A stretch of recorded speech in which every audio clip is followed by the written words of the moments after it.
You're gonna, let's say you go through seminary and you get colloquized and you become a pastor one day, and then you get called to a church that has contemporary worship. If you walk in that church that first Sunday and order $1,800 worth of Lutheran service books and, $5,000 worth of vestments and candles and everything else, and then, the very next Sunday that your first whole Sunday that you're there, you fire the praise band and do a liturgical service, they're just going to fire you. They're going to kick you out. They're going to run you out of town, and you deserve it. Honestly, you can't, you have to be flexible and meet people where they're at.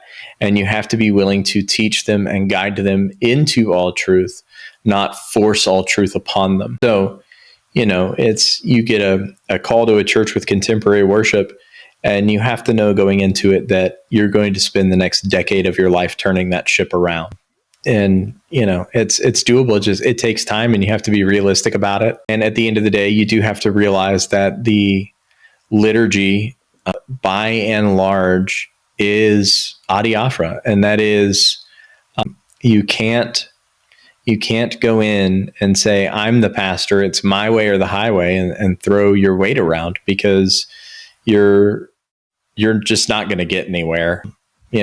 I know guys that have been at calls for a disgracefully short amount of time because they did exactly that. They came in and within 2 or 3 weeks were firing the praise band and trying to do the divine mass. And the only thing they did was they lost their call. That was the only thing they accomplished, was getting kicked out of a church. So